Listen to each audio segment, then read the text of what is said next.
We're in week 5 of our study, Tending the Fire, and we're returning to another of the concepts from Archbishop Rowan Williams' book that's stay. And this sister to the one we talked about last week, flee. When I was going to seminary, I took a class on the Muslim faith just to know a little bit more about it. And in that class were all sorts of interesting people. There were students from other countries who had experienced the tensions between Christians and Muslims firsthand. There were people who had been chaplains in the military, had been business leaders. There were students that had come right out of college, and there was me. And in one of these classes, we had to get set into groups.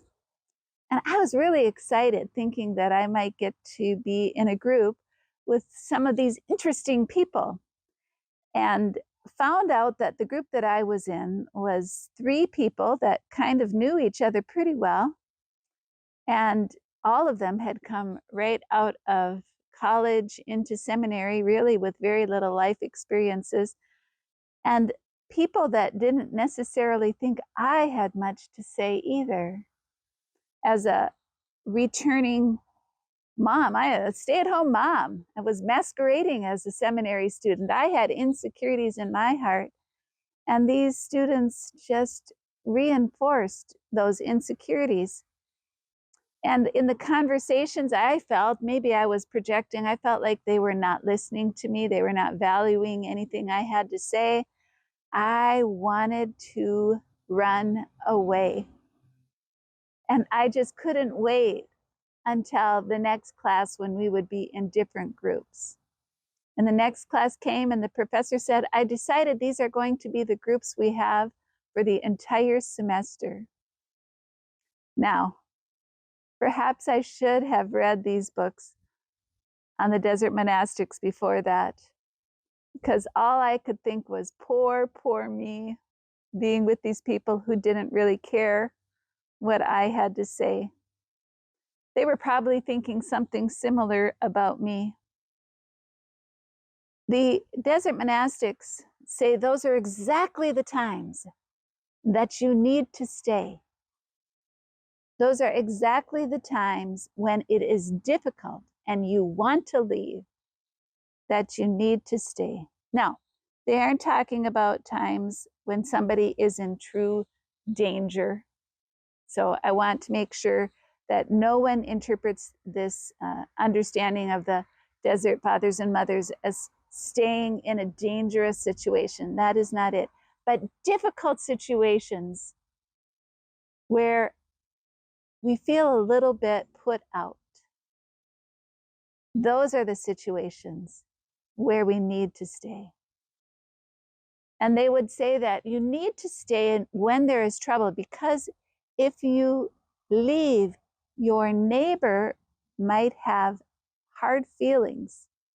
It might hurt your neighbor, and you might lose your chance to influence your neighbor.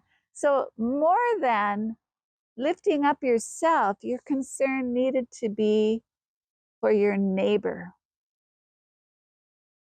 So they would stay in relationship with people that were difficult. There are some very strange stories about desert fathers and mothers staying in relationship with people that they should have denounced.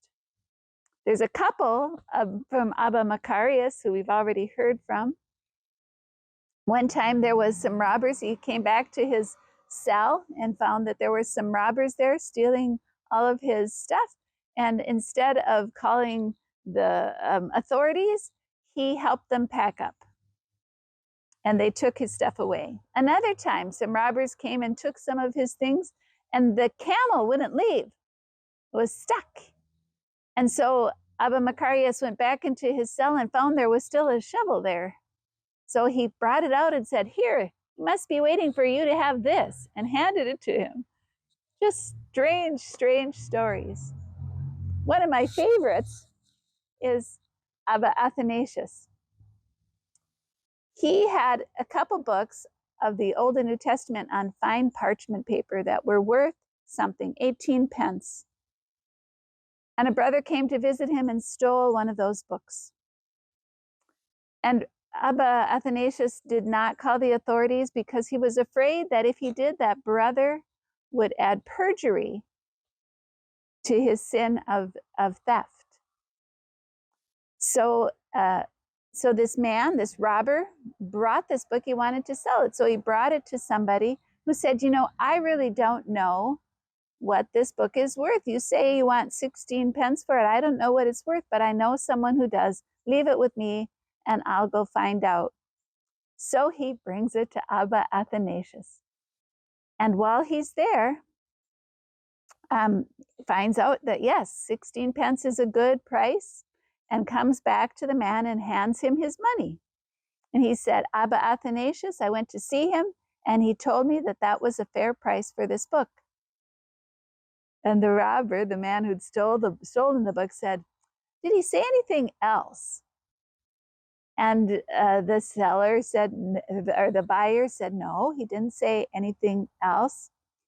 And then this robber said, well, I don't want to sell it anymore. He was so overcome with guilt that he went back to Abba Athanasius and tried to give him the book. And the Abba said, oh no, you obviously wanted it. I give it to you now. It's yours. And the man said, please, it's breaking my heart. Please take this book from me. And the Abba refused. And so the man had such a repentant heart, such a change of heart, that he stayed with Abba Athanasius for the rest of his days as a disciple. See, that's the story. He won the neighbor. His concern wasn't about the stuff. It was about the relationship and staying in relationship. Winning our neighbors for Christ is more important than being comfortable in a situation, in any situation. And this is how Abba John put it when he was in prayer. A house is not built by beginning at the top and working down. You must begin with the foundations in order to reach the top.